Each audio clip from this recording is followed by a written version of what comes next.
o que eu vou comentar com vocês, eu acho importante para a questão de conhecimento básico, mas que, na verdade, na espécie equina, principalmente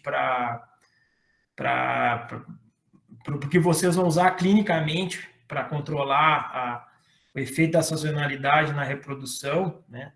A gente tem que ter um conhecimento mais aprofundado da parte de endocrinologia, principalmente, né, o que está relacionado ao controle do eixo hipotalâmico e hipofisário, tá? Então, isso aí leva um pouco, assim, que vocês vão ter é um aspecto básico, mas depois para o entendimento clínico e o que vocês vão estar utilizando na clínica, é importante vocês terem esse conhecimento mais básico de como é a parte fisiológica desse controle. Então, para a gente abordar esse tema, eu vou seguir esse outline, que primeiramente a gente vai falar sobre o padrão reprodutivo na égua, tá? Especificando, né, as características das fases reprodutivas delas durante um ano. Então, tu vai desde a estação reprodutiva ao período de transição de outono, que vai levar ao anestro, e a saída do anestro para o período de transição do verão, entrando, então, na fase, voltando à estação reprodutiva, né, e como ocorre o controle endocrinológico, né, nessas 4 estações. Nos aspectos clínicos, né, a gente tem aí os desafios, né, que a sazonalidade nos traz, com aspectos, então, que a gente vai usar da que a gente pode fazer clinicamente, né, para manipular o efeito da sazonalidade na reprodução. Então, vai desde o uso, né, da fotoestimulação, a utilização de fármacos e o que a gente tem aí potencialmente para ser utilizado. Então, as éguas são poliéstricas estacionais, então a espécie equina, né, ela é poliéstrica estacional. O que isso aí significa? Que ela vai reproduzir ou vai estar ciclando em uma época apenas do ano, né? Então, a gente vai ter a égua aí começando a sua atividade reprodutiva na primavera e no verão, tá? Então, tu inicia na primavera e vai terminar ao final do verão. E o que influencia nisso, principalmente, é o efeito da luz, né? Consequentemente, a temperatura, pois como vão estar aumentando os dias, a gente vai ter um aumento da temperatura. E também a nutrição, o aspecto nutricional, como qualquer outra espécie animal. O que é a nutrição? E se vocês observarem na égua, elas vão estar os 3 relacionados positivamente. Então, aumento da luz, da temperatura e da nutrição, que também influencia, né, na disponibilidade forrageira. E por a égua ter uma gestação longa, né, a gestação dela é em torno de 11 meses, o que ela vai fazer? Ela vai estar ciclando e ela vai estar parindo na mesma época. Então, naquelas épocas onde tu tem aumento de luz, aumento de temperatura e maior disponibilidade de forragem. Então, a égua, ela vai dividir o ano, né? Se vocês observar a parte reprodutiva dela, ela vai dividir o ano em 4 fases. Então, vocês têm a estação reprodutiva fisiológica, onde ela vai sair para um período de transição de outono, indo para o anestro sazonal, onde ela vai estar com total inatividade ovárica e também baixos níveis de secreções, tanto de hormônios hipotalâmicos, como hormônios hipofisários, e também hormônios produzidos no ovário. Então, tu tem baixa frequência de GNRH, baixa disponibilidade, né, e liberação de FSH e nada de LH, consequentemente, uma esteroidogênese mínima na égua. Então, com baixos níveis de estradiol e nada de produção de progesterona, porque essa égua não vai ter corpo lúteo. Saindo então do anesto sazonal, ela vai entrar aí no período de transição de primavera, onde ela vai começar a aumentar a atividade ovárica pela ação do aumento, né, da secreção de hormônios hipotalâmicos e hormônios hipofisários. Desta forma, então, a égua sai do período de transição e entra na parte, novamente, na estação reprodutiva fisiológica. Então, a égua ela vai ser sazonal de dias longos, a gente caracteriza ela de sazonal de dia longo, por quê? Porque os dias são maiores em relação às noites, então falta o período positivo. A apresentação do cio dela vai ser na primavera e verão, ou seja, a estação reprodutiva fisiológica dela é na primavera e verão. O período entre estros durante essa estação reprodutiva fisiológica é de 22 dias, aí com manifestação, ela manifestando o cio entre 5 a 7 dias. Então, esse efeito, pessoal, ele vai ser, esse comportamento sexual da égua, esse comportamento reprodutivo, ele está totalmente controlado pela disponibilidade de luz, como eu falei anteriormente. E vocês sabem que quanto mais afastado a gente está da linha do Equador, maior vai ser esse efeito. Então, por exemplo, aqui no Rio Grande do Sul, a gente está na latitude 30. No meu período que eu fiquei, os 5 anos que eu fiquei fora, lá no Canadá, em Saskatoon, estava na latitude 53. Então, vocês têm uma diferença de disponibilidade de luz, né, maior ainda. Então, esse aqui é um exemplo, né, do hemisfério norte, né? Então, se a gente pegar, visualizar apenas o que está acontecendo no hemisfério norte, hoje, né, a gente está quase chegando ao pico, né, ou aos maiores dias. Então, a realidade que eu vivi lá, nós teríamos em torno de 16 horas de luz por dia. Se a gente colocasse aqui a realidade do Brasil de hoje, né, a gente estaria com... vocês verem aqui a média, ela vai estar em torno, né, no hemisfério sul vai ser o contrário desse gráfico, então estaria aí com a disponibilidade de luz em torno aí de 8 a 9 horas por dia, tá? Então, tendo aí a noite maior que o dia. Então, as éguas, nesse momento, o que elas estão vivenciando? No hemisfério sul, elas estão no anestro estacional delas, e no hemisfério norte elas vão estar em plena atividade reprodutiva. Então, o que a gente tem que fazer aqui é tentar manipular esse sistema para fazer com que as nossas éguas no hemisfério sul, agora, né, elas antecipem, né, a entrada, né, ou a entrada na estação reprodutiva, fazendo com que elas saiam de uma vez do anestro estacional, passem rapidamente pelo esse período de transição de primavera e comecem, né, a ciclarem, e dessa forma a gente conseguir, então, antecipar a estação reprodutiva delas. Esse gráfico aqui demonstra o que a gente vive na nossa realidade hoje. Então, esses 2 triângulos azuis aqui são a disponibilidade de luz. Então, se vocês pegarem em janeiro, né, exatamente no dia 20, 21 de dezembro, a gente tem o pico de luz. Então, aqui no Rio Grande do Sul, que a gente está na latitude 30, a gente tem 14 horas de luz, né, máxima, né, durante o dia. Então, há uma variação menor, que se vocês compararem as extremidades do globo, né? E a gente está chegando hoje, né, perto aí de em torno de 10, um pouquinho menos de 10 horas de luz ao dia. Então, o que a gente tem? Uma variação de 4 horas de luz durante o ano, né? Então, os dias menores têm 10 horas, os dias maiores 14 horas. Então, inversamente, vocês vão ter, né, hoje 14 horas de noite, né, de escuridão, e 10 horas de luz, tá? E o que eu gosto é se tu passar o gráfico anterior com o gráfico de agora, esse aqui é o que está aparecendo na tela para vocês,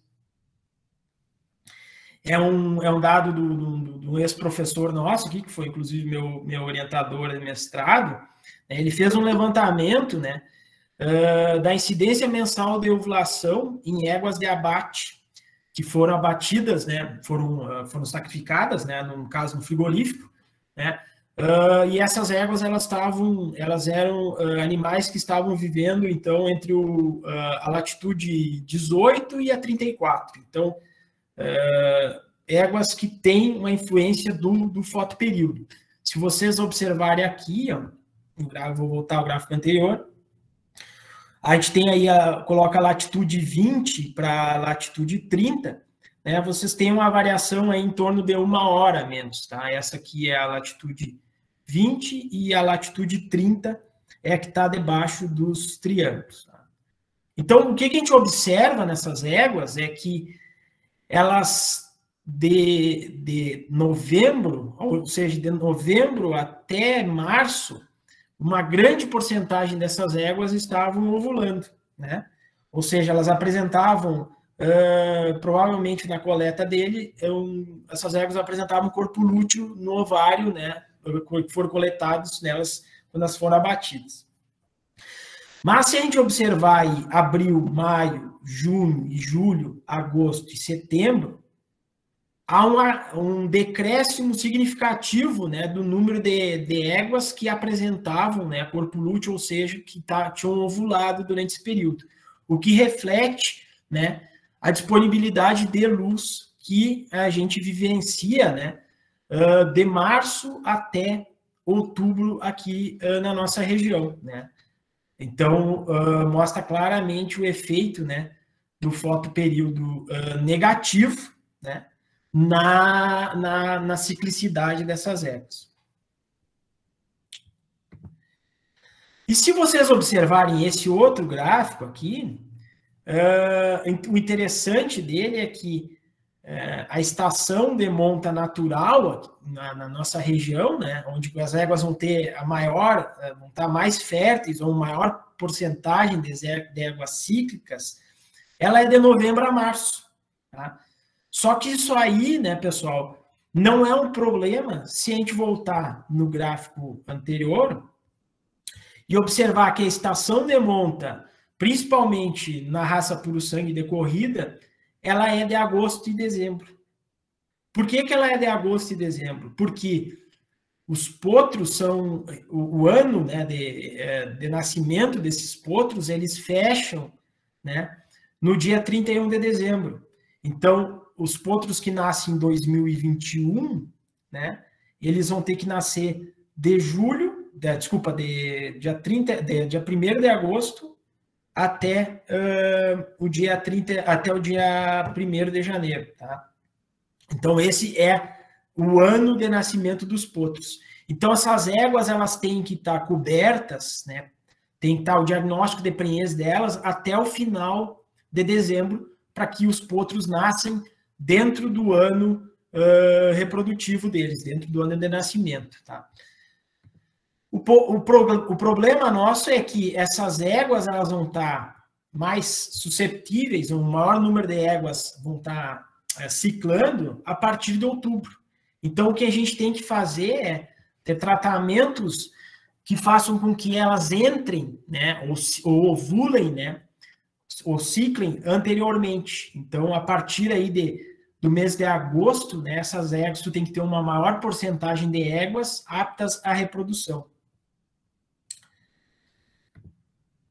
Então,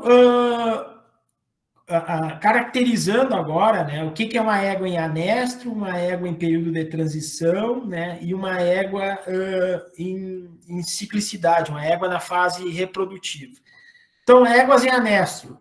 A gente, por palpação, vocês vão ter ovários pequenos e duros, que significa o quê? Que essas éguas têm diâmetro folicular baixo,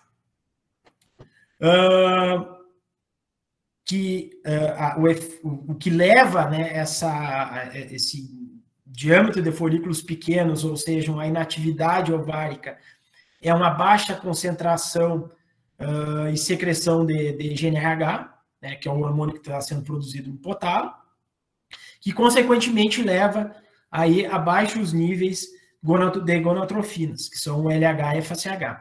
Então, essa égua não vai ter FSH suficiente para desenvolver os folículos e tampouco LH para induzir qualquer ovulação de algum folículo que esteja, que se desenvolva.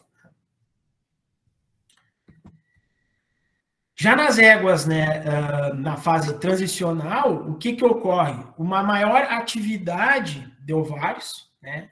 Então, tu começa a ter folículos maiores, ou seja, de maior diâmetro.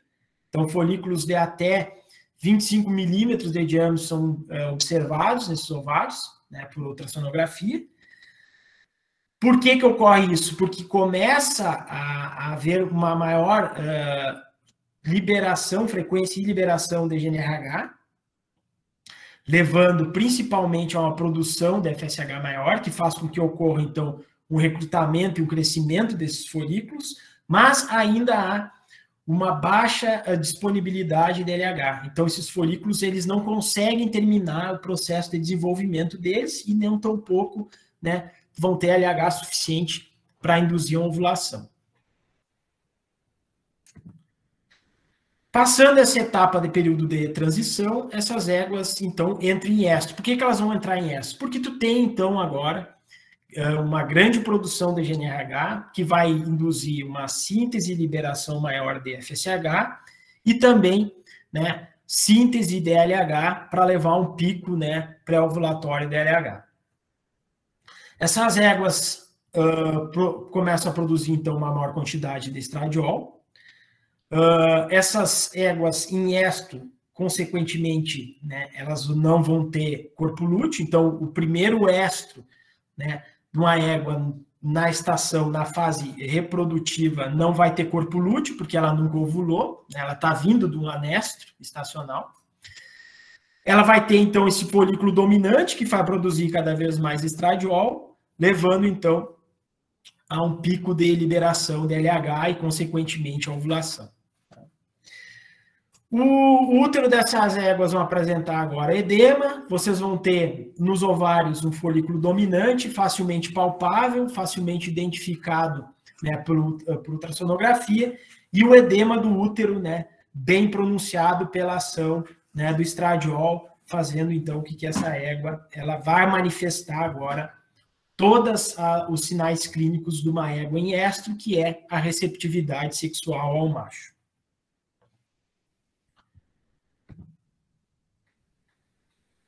Essas éguas, então, elas ovulando, elas vão entrar no diestro, onde vocês vão ter, então, agora um aumento de progesterona, né, a presença de corpo lúteo no ovário e o desenvolvimento, então, de folículos, né, destacando aí as ondas foliculares que essa égua vão ter, que a égua vai ter, então, durante esse período do ciclo estral. Tá? O que a gente tem, então, é um maior tônus uterino, menor edema de éguas de estro, né? Ela não vai ter receptividade alguma ao macho. Essa égua, estando prenha, né, ela vai persistir o corpo lúteo e vocês vão ter, então, aí a eficiência reprodutiva de vocês, se vocês conseguirem emprenhar uma égua, né, no primeiro estro da estação reprodutiva. Mas quem é que controla, pessoal, agora, esse sistema todo? Tá? O que eu já falei para vocês, então, que a luz é o principal fator ambiental que vai manipular esse sistema endócrino, né, e fisiológico que vocês vão observar lá na avaliação clínica reprodutiva da fêmea. O grande questão, o grande hormônio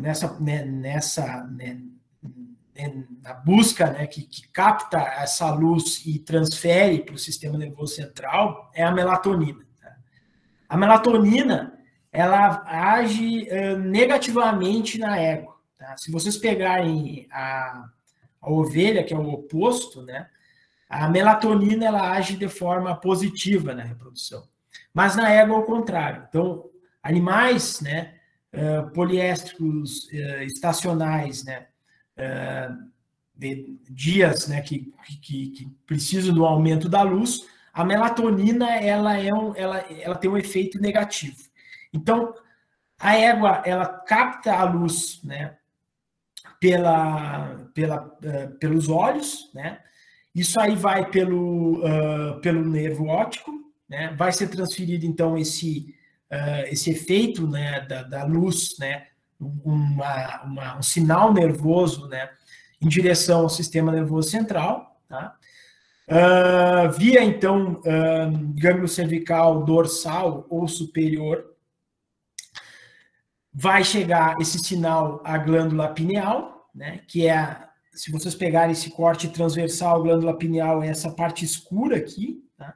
Então, os olhos da égua vão estar à frente aqui do hipotálamo, isso aqui é tudo um corte do hipotálamo, tá? A gente tem o tálamo, o hipotálamo vai estar aqui embaixo, a gente tem a glândula pineal, né, o terceiro ventrículo, né, onde vai estar todo o líquido, né, o líquido cerebroespinhal, o fluido cerebroespinhal sendo drenado, né, e liberado pelo quarto ventrículo, então vai estar nessa parte.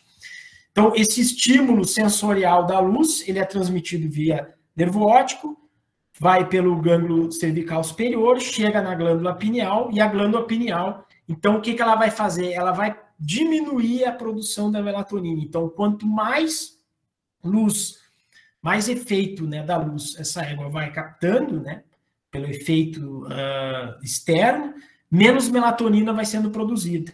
E, consequentemente, o efeito negativo da melatonina no sistema, no hipotálamo, que vai estar relacionado com o aumento ou diminuição do GNRH, ou seja, no caso a melatonina tem um efeito negativo na produção do GNRH, ele vai sendo diminuído. Então, a cada vez que o dia aumenta, menos melatonina é produzida, porque a melatonina ela só vai ser produzida durante o período da noite, mais GNRH, então, vai sendo sintetizado.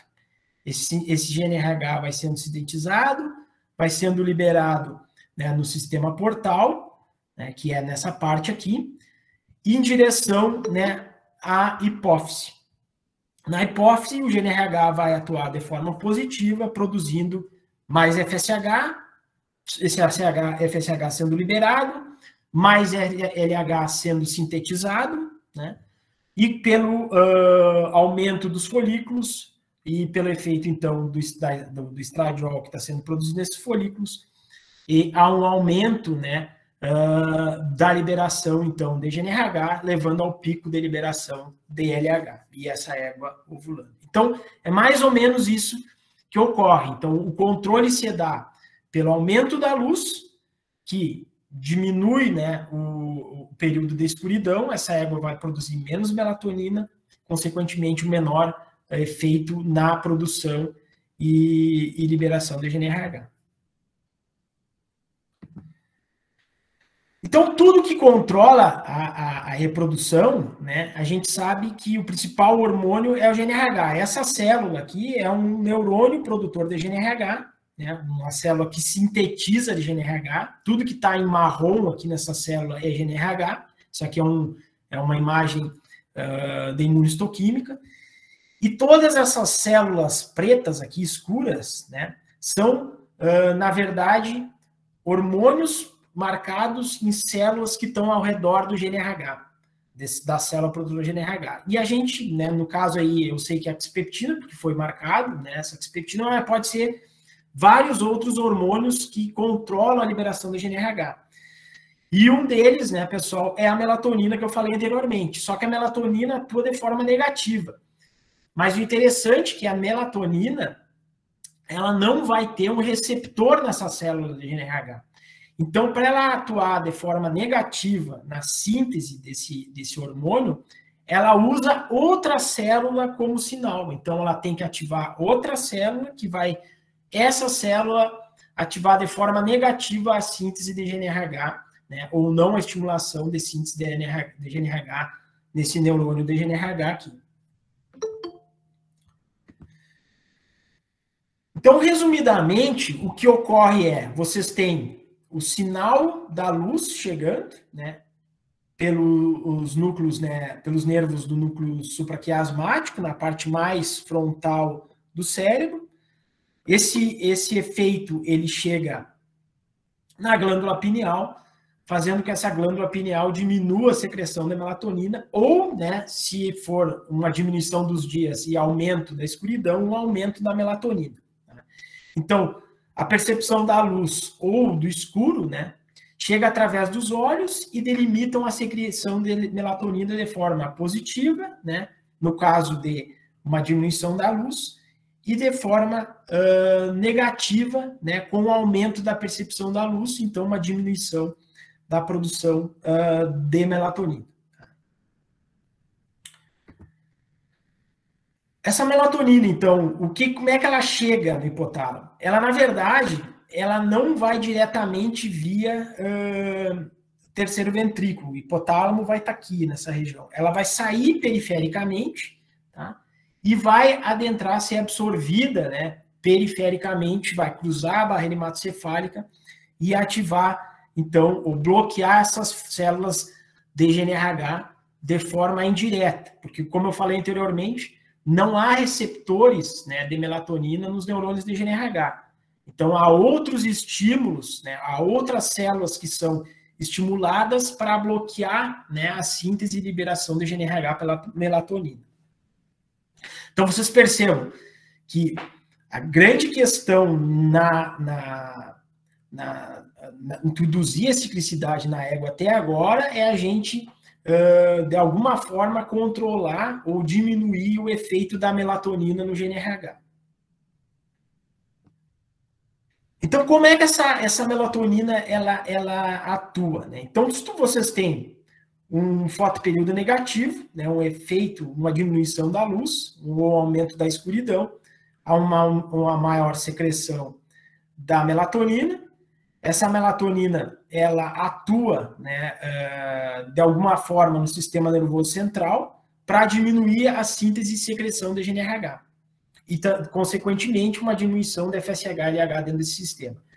O que a gente tem hoje, e que a gente sabe, é que parte deste caminho é modulado ou tem uma interferência da quispeptina. A quispeptina, ela é hoje o principal neuropeptídeo na regulação de GNRH. Por quê? Ela tem seus receptores expressos em neurônios de GNRH. O que não existe, e se vocês forem observar estradiol, progesterona, a própria melatonina, a própria leptina, que são tantos neuropeptídeos ou hormônios esteroidais, que não têm receptores no GNRH. Então, o controle, né, dessa síntese e liberação de GNRH se dá por outros fatores, e um deles é esse neuropeptídeo quispeptina. Então, a gente sabe que parte desse controle da melatonina se dá via quispeptina. Tá? Mas o que vai estar entre a melatonina e a quispeptina? E isso é importante para a gente conseguir modular, né, o efeito da melatonina. E você usa, né, a campo isso aí. Então, a gente sabe que a quispeptina ela tem efeito na puberdade, na sazonalidade reprodutiva, que é o caso do que a gente está estudando na égua, e na ovulação. Tá? Mas o que essa melatonina faz? Tá? A melatonina, ela atua de alguma forma, pessoal, no aumento da liberação de dopamina. Tá? E a gente sabe que a dopamina, ela tem uma atividade direta com a quispeptina. Então, um desses mediadores entre a melatonina e a quispeptina pode ser a dopamina. Tá? Então, a gente sabe que uma diminuição do efeito da dopamina, né, ela aumenta, né, a frequência, aumenta os níveis de quispeptina e também de GNRH. Então, se vocês conseguirem bloquear a dopamina, a gente sabe que aumenta a liberação de GNRH e também sabe que aumenta a liberação de quispeptina.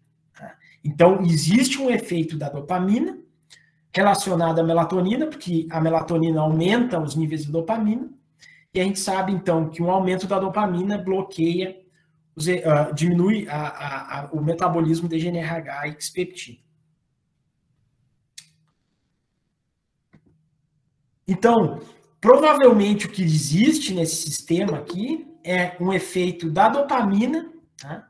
Mediando a melatonina e a expeptina. Então, o que a gente acha, né, é que o aumento da frequência de liberação de melatonina pela diminuição dos dias, ou seja, pelo aumento da escuridão, faz com que ocorra um aumento da liberação de dopamina, e essa dopamina atua de forma negativa na expeptina, ou usam algumas células da expeptina que não vão sintetizar, né, ou estimular, desculpa, as células de GNRH. Então, tu tem melatonina atuando de forma positiva na dopamina, a dopamina diminuindo os níveis de expeptina, que consequentemente vão atuar de forma negativa, né, no metabolismo das células produtoras de GNRH no hipotálamo. Então, o sistema central, né, que na reprodução se limita principalmente ao hipotálamo, ele fica muito claro dessa forma, então, como o que ocorre no fotoperíodo negativo. Então, quando há um aumento dos dias e a diminuição, né, da noite, ou seja, a diminuição da escuridão, o que ocorre? Uma diminuição dos níveis de produção de melatonina, diminuição da dopamina e o seu efeito negativo, né, a nível da expeptina, ele começa a desaparecer. E essa expeptina, então, ela vai atuar, então, de forma positiva no GNRH. Eu tenho de bateria aqui, tá? Ainda tem bastante. Então, no que ocorre, então, nas fases a gente ainda tem, né, só voltando um pouquinho, né, a gente tem, então, na fase, né, não reprodutiva, um efeito, né, do fotoperíodo, né, diminuindo, né, essa ação nas células de expeptina, né, e no aumento dos dias, então, um aumento, né, dessas células de expeptina. Mas existe, além disso, né, pessoal, finalizando essa parte de neuropeptídeos e de hipotálamo, um novo hormônio, né, que é o hormônio inibidor da gonadotropina, que é o GH. Tá? Esse hormônio, né, desculpa, o GNIH, que é esse hormônio aqui. Esse hormônio, ele aumenta, né, também quando ocorre essa diminuição da luz. Tá? Então, tu tem, além da melatonina, esse hormônio inibidor da gonadotropina. Mas isso é mais claramente identificado naquelas espécies de fotoperíodo negativo e não tão claro ainda, né, nos equinos, no fotoperíodo positivo. Então, você tem mais ainda o que ser investigado para ficar mais claro como ocorre esse controle neuroendocrinológico. Então, a melatonina, só terminando, né, essa conversa dela, né, a explicação dela, a melatonina, então, ela não 100% da melatonina sintetizada, né, ela vai atuar nessa síntese e liberação de forma negativa do GNRH. Tá? Parte da melatonina, ela é secretada e ativa a liberação de prolactina, que faz com que ocorra, pessoal, um aumento da pelagem, engrossamento da pele, aumento do tecido adiposo, aumento do metabolismo do fígado, etc., fazendo com que esse animal ele se prepare para o inverno. Então, a manipulação da melatonina no controle do fotoperíodo, né, ela não é só importante, né, para vocês antecipar a reprodução, mas a melatonina ela prepara muito o animal, tá, para o período de inverno. Tá? Então, esses dois fatores, né, podem interferir um pouco um no outro, porque como vocês tentam, na antecipação da atividade reprodutiva da égua, fazer com que ela diminua o efeito da melatonina no eixo, na parte reprodutiva, a melatonina ela é importante para preparar o animal o inverno. Tá? Então, quais são os desafios que a gente tem aí na sazonalidade? Então, primeiro, antecipar a ciclicidade reprodutiva. Né? A gente tem muita égua que ela persiste em anesto, mesmo já estando ao final da primavera. Tá? Então, a gente tem que tentar antecipar, muitas vezes, ou diminuir os efeitos do fotoperíodo negativo na égua, naquelas éguas problemas, ou seja, aquelas éguas que demoram para sair do período de transição, tá? Sair desse anesto, passar rapidamente para o período de transição e começar a ciclar, que são essas éguas que têm um período de transição prolongado. E o que eu falei lá no início da minha apresentação, né, nascimento de potros no início do ano, né,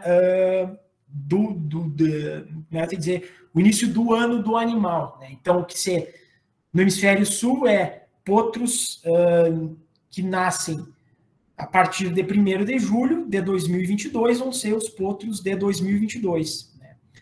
Então, aqueles potros vão até o dia 31 de dezembro, e depois, né, vocês vão inverter o ano. O contrário é no hemisfério norte, então vai ser o normal, de 1º de janeiro a 30 de junho, os potros nascidos em 2022, no caso. Tá? Então, o que a gente usa para manipular, né, o primeiro método de manipulação desse sistema foi pela fotoestimulação, que nada mais é que o aumento da disponibilidade de luz artificial para esses animais. Então, isso aí foi desenvolvido em 1947, né, as primeiras publicações, a primeira publicação sobre isso aí. Né, então, disponibilizando, né, antecipando de forma artificial um aumento, né, de luz para essas éguas. Então, isso induziu que essas éguas entrassem na estação reprodutiva ou começassem a ciclar maior quantidade de éguas, né, no início da estação reprodutiva. O tratamento mínimo para isso é vocês têm que disponibilizar no mínimo de 40 a 60 dias de luz artificial para esses animais. A data mínima para a gente começar a iniciar esse tratamento é no solstício de inverno, ou seja, no dia 21 de junho. Então, é a data mínima para começar a iniciar esse tratamento, ou seja, essa exposição de 40 a 60 dias, que pode ser mais prolongada. Então, o que a gente pode começar antes do solstício de inverno. Tá? E o ideal seria aumentar esse tempo, né? Um aumento frequente, ou seja, vocês aumentarem a disponibilidade de luz um pouco maior a cada dia. Então, cada dia que passa, vocês derem mais luz artificial para essa égua. Chegando, então, até aí uma disponibilidade de 16 horas ao fim do tratamento. O que se usa na prática é, na verdade, tu ajustar o período, né, aí no mínimo de 2 a 3 horas a mais de luz para esses animais. Ou seja, se essas éguas estragam aí às 5h30 da tarde ou 6 da tarde, vocês tiram elas do ambiente externo, tragam para a cocheira e deem mais 2 horas a 3 horas de luz artificiais para elas. Tá? Isso tem que ser feito sempre ao final do dia. Não adianta vocês iniciarem, né, a estimulação ao início do dia, ou seja, começarem a acenderem a luz, né, no estábulo às 5, 6 da manhã e largar essas éguas às 8 da manhã, que não tem o efeito como é observado ao final do dia. Então, a intensidade dessa luz tem que girar em torno de 10 a 100 lux, tá? Para vocês terem, né, o efeito do animal ter a percepção, né, desse aumento da disponibilidade de luz. O que foi observado, alguns estudos, é que vocês têm como disponibilizar essa luz artificial externamente e em apenas um olho do animal. Então, o animal ele pode captar, né, esse aumento de luz apenas em um olho. E dessa forma, então, foi desenvolvido essa máscara, né, para equinos, onde vocês têm uma luz azul, né, de LED, em torno aí girando de 10 a 50 lux, tá? Ao lado da visão dele. Então, vocês podem soltar a égua vai permanecer no ambiente externo, ela vai estar num piquete, vocês não precisam trazer ela para casa, e ela vai estar, então, recebendo essa luz, né, obviamente de forma programada, né, você vai ter um sistema de controle que vocês acionam, né, um time, né, que regulam, né, o momento que tem que ser essa luz acesa, e o animal consegue, então, com essa intensidade baixa, né, e em apenas um olho, né, aumentar essa percepção do aumento de luz. E o que a gente observa é que há uma diminuição, né, nos níveis de melatonina. Então, essa disponibilidade de luz diminui, né, o aumento diminui as concentrações de melatonina, consequentemente, todo aquele efeito que eu expliquei para vocês no início da apresentação, né, o efeito negativo que a melatonina vai ter na liberação de GNRH, por todo aquele caminho lá, né, via dopamina, quispeptina e GNRH, né, ele vai ser diminuído. Outra forma, né, da gente manipular esse sistema é com o tratamento de GNRH. Então, vocês esqueçam, né, o eixo hipotalâmico, o hipotálamo, e atuam já, né, disponibilizando o GNRH para esse animal aumentar a síntese e a frequência de liberação de FSH e LH pela hipófise. Então, o que a gente faz nesses tratamentos é vocês aumentarem, né, ou administrarem de forma diária, né, GNRH um análogo de GNRH, pode ser a desnorelina ou outro GNRH utilizado em equino, tá? Fazendo com que esse GNRH exógeno que vocês estão administrando ao animal vai aumentar a síntese e liberação de FSH-LH. O que a gente observa é que as éguas, né, que são administradas GNRH por um período de tempo, né, essas éguas que estão em anestro ou em período de transição, o tratamento de GNRH ele é mais eficaz nessas éguas no período de transição, ele aumenta rapidamente, né, o diâmetro do folículo dominante. Então, o objetivo aqui é vocês fazerem com que esse folículo ele vá se desenvolvendo, tá? com a administração diária de GNRH exógeno, né? Até que esse folículo tenha um tamanho que ele seja responsivo, né, a um LH exógeno, tá?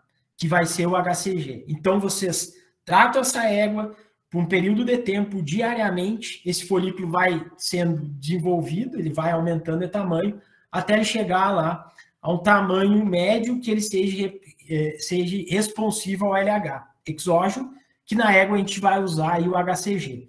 Então, quando a égua tiver um folículo de 35 milímetros de diâmetro, né, vocês param com a administração de GNRH e administram HCG e essa égua vai ovular.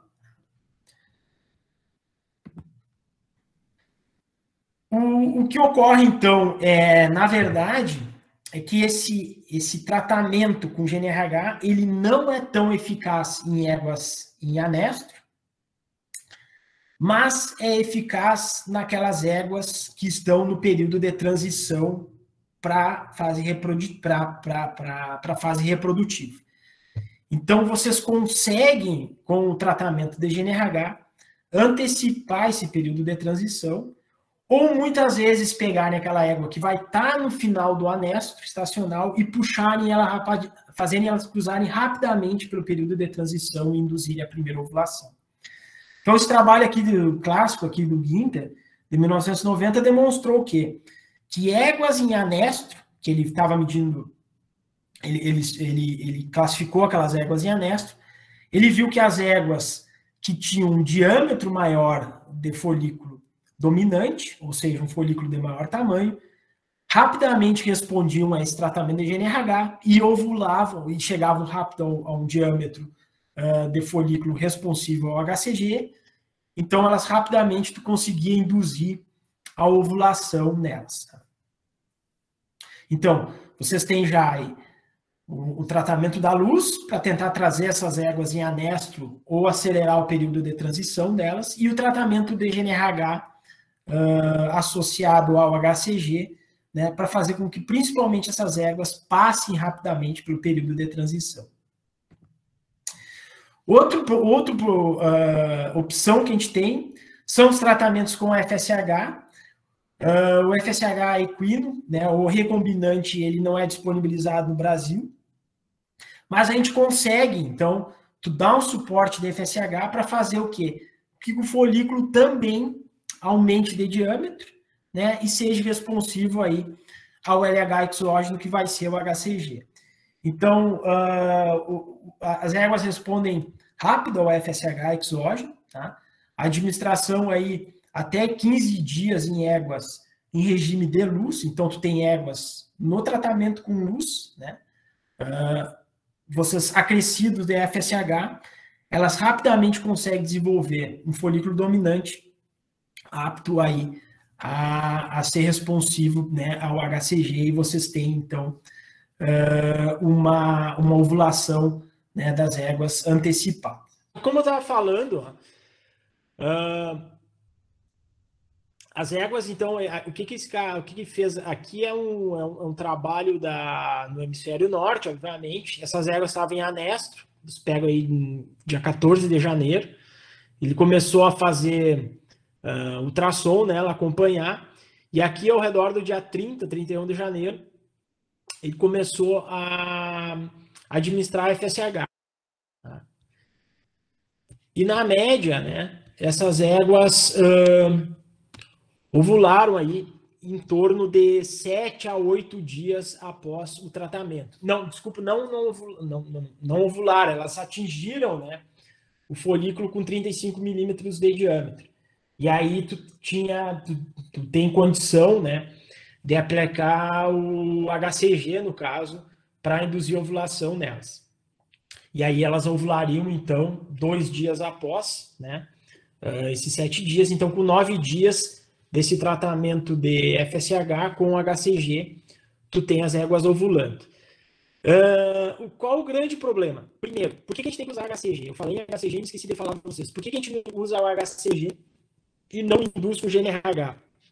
Porque, na verdade, vocês estão com todo o estímulo, né, para a produção de hormônio gonadotrópico só para esse GNRH injetável que vocês estão dando. Né? Então, a administração de GNRH é o que está induzindo a hipófise de vocês a produzir FSH para esse folículo desenvolver. Então, tu não tem quase nada de LH endógeno, ou seja, a LH sintetizado e estocado na pituitária, né, na hipófise, para ser secretado. Então, a gente precisa entrar com LH exógeno, que é o HCG. Tá? Que é o HCG vai ter o efeito, né, de um LH. Mas também o que foi visto é que essas éguas que foram tratadas durante esse período de anestro muito intenso, elas não conseguiam, né, repetir a ciclicidade. Tá? Então, esse tratamento com FSH induzindo com a ovulação com HCG, ele não é muito eficaz nestas éguas, né, do caso do estudo em anestro, em meio de anestro. Então, mas pode ser uma opção para o final de anestro, né, vocês estarem puxando essas éguas para passarem rapidamente para o período de transição. Tá? Outro tratamento que também pode ser feito para manipular esse eixo é o com progesterona. Tá? Então, vocês estarem administrando de forma oral progesterona em equinos, que o Regumate é utilizado, é um produto para equinos, que a gente utiliza muito para vocês manterem gestações iniciais, mas pode ser utilizado, aí há estudos que utilizam ele para induzir esse aumento de ciclicidade ovárica.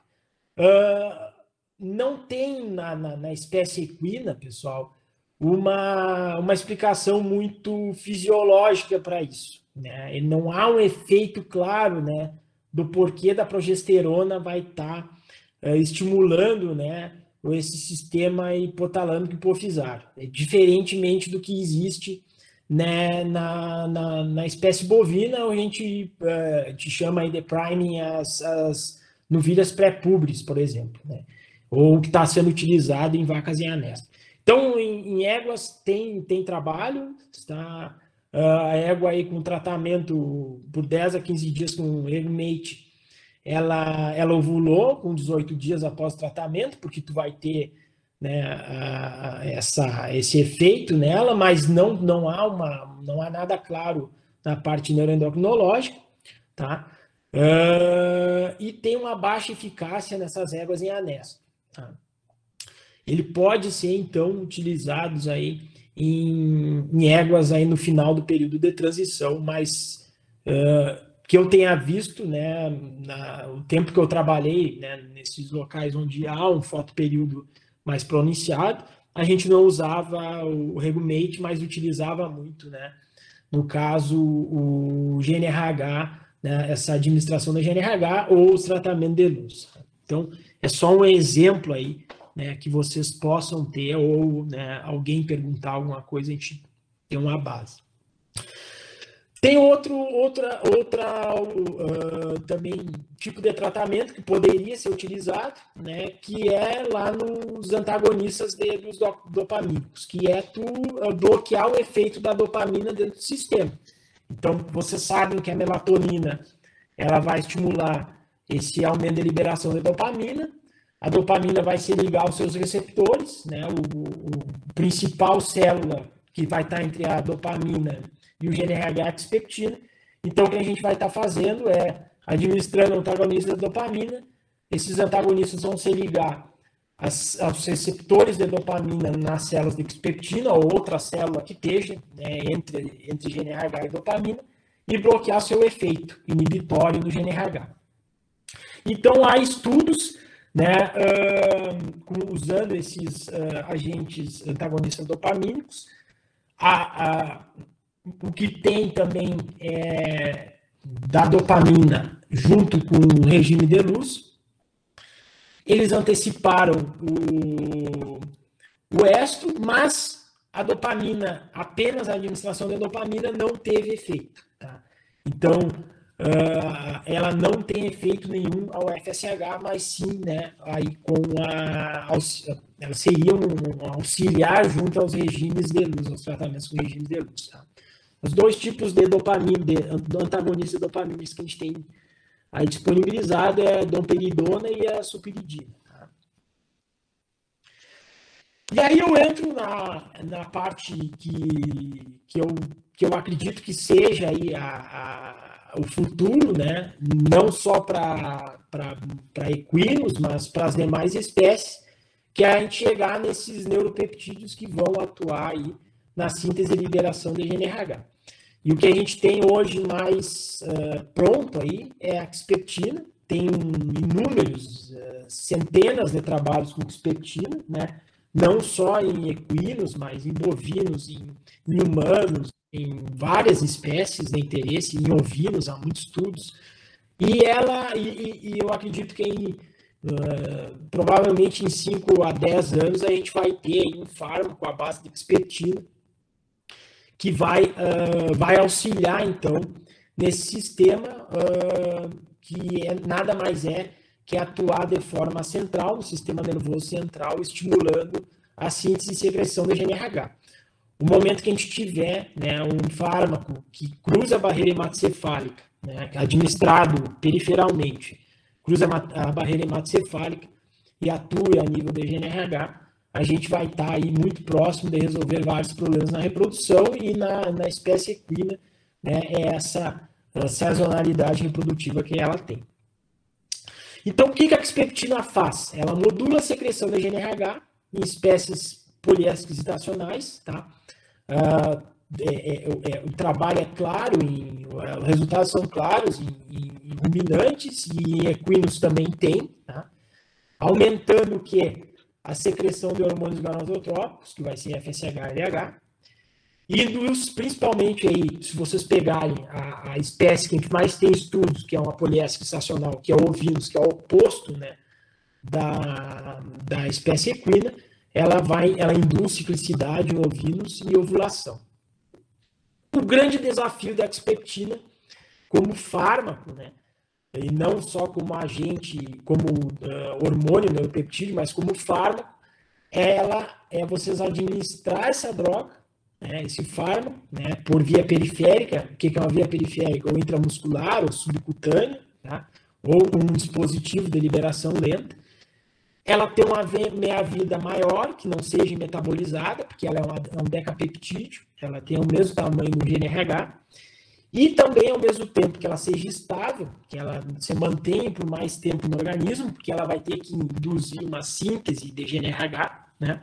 Ela tem que cruzar a barreira hematocefálica. Então, a barreira hematocefálica, ela tem uma permeabilidade, né? Mas vocês têm que ter a composição farmacológica que permite, né, que esse fármaco passe a barreira hematocefálica. Então, esses são os desafios da expectina, e são o que está os principais grupos hoje de pesquisa no desenvolvimento e no entendimento, né, dessas espécies poliésteres estacionais estão buscando. Então, os resultados da expectina em equinos já estão aí perto de uma década, né, de estudo. A gente tem aí a administração periférica, né, de expectina em equinos, né, durante, né, o período de transição vernal, né, estimula a secreção do LH. Então, vocês administrar perifericamente a expectina, ela induz o LH, só que o grande problema é que ela não induz esse LH em quantidades satisfatórias na espécie equina.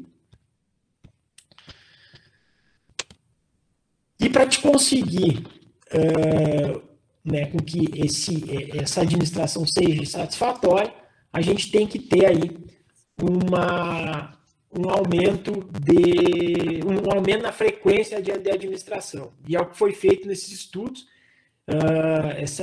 Caroline Decore e Alan Carr são pesquisadores franceses do INGA, que é um grupo de pesquisa muito conhecido na parte endocrinológica, em diferentes espécies no mundo, no francês. E eles administraram a expectina por um período longo de tempo, né, por infusão, né, uma perfusão em torno de 10 horas de perfusão, que não é intramuscular, é intravenosa, tá? E conseguiram, então, um aumento, né, que a gente observa no gráfico aqui, de liberação do LH, aí um LH sendo liberado por até 72 horas, né, e depois ele caindo, e um pico aí alto de FSH.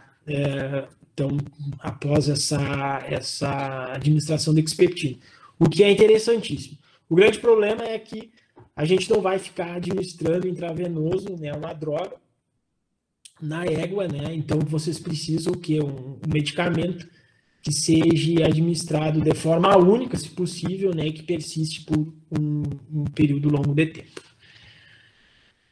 Então, como conclusão, pessoal, o que a gente tem hoje na espécie equina é que, como qualquer outra espécie poliéstrica estacional, a função neuroendocrinológica e o entendimento da função neuroendocrinológica, né, tem um papel fundamental no controle reprodutivo, né? Então, a gente tem que saber o porquê de estar utilizando um sistema ou um mecanismo para antecipar a ciclicidade ou a estação reprodutiva na época. Não basta vocês pegarem e estar administrando GNRH sem saber o porquê e se ele vai ter efeito ou não e quais as consequências dele, né? Por que vocês estão administrando e o que você espera clinicamente que ocorra, né? Então, o que a gente precisa saber desta forma é ter um conhecimento pleno, né, da modulação da síntese e secreção do GNRH, que na verdade é o GNRH que controla tudo, né? Vocês têm, né, o efeito da melatonina de forma negativa no GNRH, mas vocês conseguindo dar suporte dentro desse sistema, de alguma forma, de GNRH exógeno ou do efeito de GNRH nas células hipofisárias, vocês conseguem ter um sinal clínico ou uma consequência clínica interessante. Então, o GNRH é o principal limitador de tudo. Então, a presença, né, ou a não presença de GNRH dentro desse sistema é o que leva vocês a ter uma ineficiência reprodutiva ou essa égua está num anesto. Né? Então, somado a isso, né, o que a gente precisa são fármacos que atuem, né, de forma eficácia a nível do sistema nervoso central, que esses fármacos atinjam de alguma forma, né, as células de GNRH, fazendo com que essas células tenham, né, uma síntese, né, e secreção desse hormônio em quantidades satisfatórias. Então, pessoal, era isso que eu tinha para vocês. Obrigado pela atenção, desculpa pelos problemas técnicos, né, que a gente teve. O meu contato aí para qualquer dúvida que vocês tenham, ou queiram perguntar alguma coisa fora da apresentação de hoje, aí é carlos.leonardi@ufsm.br, meu e-mail institucional da faculdade. E era isso aí, pessoal. Aqui eu tenho, deixa eu só tirar isso aqui, que não era para estar aqui.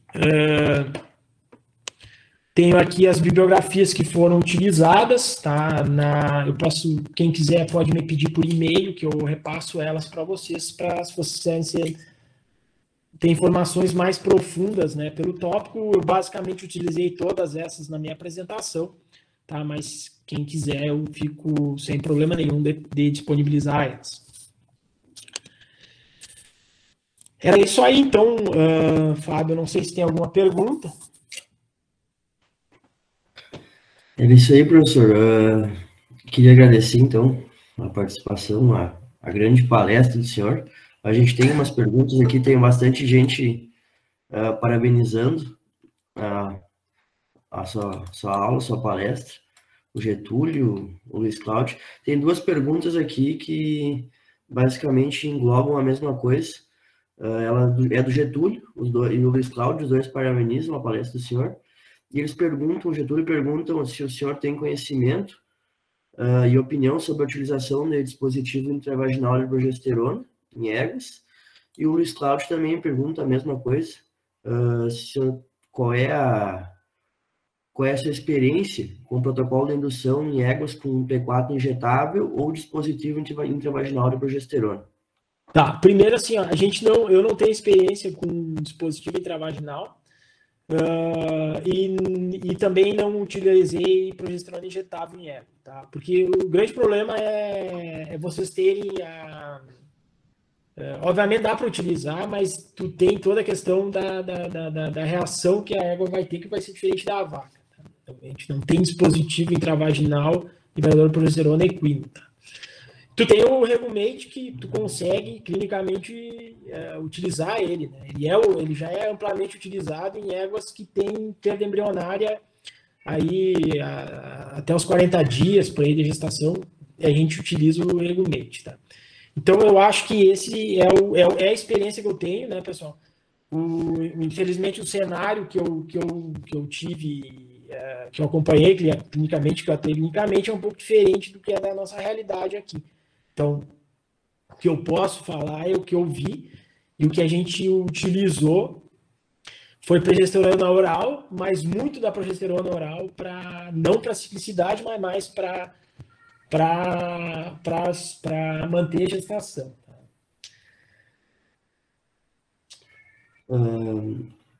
O Luiz Cláudio também pergunta que, na sua experiência sobre a utilização de análogos de GNRH, tem algum que goste mais por utilização? Análogos de GNRH. A gente usa a desnorelina, né? A desnorelina é o que eu mais utilizei, tá? Mas tem outros análogos já. Aqui no Brasil tem mais opções até de análogos, tá? E era o que eu, falando especificamente, né, na questão do análogo para indução, né, da ciclicidade, aí sim, a gente usava bastante, principalmente nesse período de transição e égua, a administração aí 2 vezes ao dia de GNRH, tá? E claro, com a boa vontade, né, dos alunos, de residente ou estagiário, porque tu tem que estar administrando 2 vezes ao dia na égua, né, e de forma correta, né. Então, tu tem que ter uma mão de obra, né, treinada para estar lá administrando, né, o medicamento, né, 2 vezes ao dia. Tá? Sim. O pessoal também pediu para o senhor, pode digitar o e-mail ou passar de novo no chat ali, porque Tá. acho que não ficou muito bem visível. O Luiz Cláudio também pergunta se o senhor prefere utilizar HCG ou GNRH para indução na ovulação. Tá, no caso, né, da sazonalidade, né, nos protocolos que eu apresentei, tem que ser o HCG, não pode ser GNRH, tá? Porque você tem que ver que quando tu tá usando o GNRH, o análogo do GNRH, tu tá como se tu estivesse secando, tá? Desculpa pelo termo, mas enxugando a pituitária. Tu tá apertando a pituitária, então a gonadotropina que tu tiver ali, que vai ser o FSH e um pouquinho de LH, ele está sendo liberada de 12 em 12 horas, ou conforme tu está administrando o GNRH. Então, vocês não vão ter hormônio gonadotrópico na pituitária para induzir ovulação. Então, tu precisa usar o HCG para dar esse suporte de LH, que o HCG ele é um hormônio grande, né? Mas ele se liga, né, aos receptores LH. Então, é como se tu estivesse administrando LH exógeno dentro do sistema. Então, tu não precisa ter LH endógeno. Então, tem que ser utilizado o HCG nesses protocolos. O Walter Murilo Ferreira Rosa aqui, ele pergunta se o senhor... só um pouquinho que termina. Se o senhor saberia informar para ele se é usado IATF em equinos e se a técnica de IATF em equinos é uma realidade ou ainda está em estudo. Depende do que tu definir, né? A IATF, na verdade, é inseminação artificial em tempo fixo, né? Então, tu definir o tempo, o momento exato para te inseminar a égua, ela, na verdade, a gente já estima pela indução da ovulação, tu usando tanto o GNRH ou HCG, né? Então, mas para efeito de dizer, há protocolos de ATF que nem tu faz em bovinos ali, tu sincronizar a onda, induzir a luteólise e depois induzir induzir a ovulação para inseminação, eu desconheço, tá? Não sei, assim, toda, né, essa evolução aí, eu desconheço, tá? Ele responde que ele entendeu, ele queria saber, então, era isso mesmo, se protocolos em equinos era como de bovinos, mas acho que... Não é. Não tem, a gente não induz emergência de onda nova, a gente não sincroniza a onda. Tá? Tu pode, talvez, induzir uma onda pela ovulação no folículo dominante, aí tu vai ter recrutamento uma nova onda, mas não que tu vá ter uma indução de emergência, tá? Não, assim... Na prática, eu pelo menos não acompanhei, a gente fazendo a palestra bem prática. Né? Deixa eu ver se tem mais alguma pergunta aqui. O Getúlio, da Mariana. A Renata. Ela pergunta, Renata Bervange pergunta, ela primeiro parabeniza o senhor pela palestra, e ela pergunta quais as doses utilizadas no tratamento com FSH. Se eu não me engano, é 7 a 8 miligramas por administração, tá? Só que assim, ó, eu acho que o que faltou na palestra, esses tratamentos, tu delimita um período, assim, ó. Eu vou tratar a égua por 15 dias.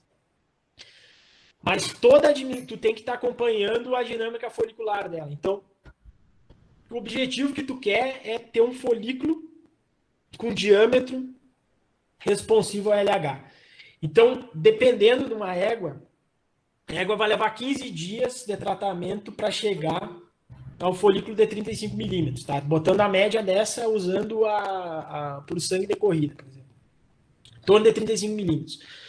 Ela pode, talvez, vocês não precisarem ter 15 dias de tratamento, vocês conseguirem isso com 7 dias de tratamento ou com 4 dias de tratamento.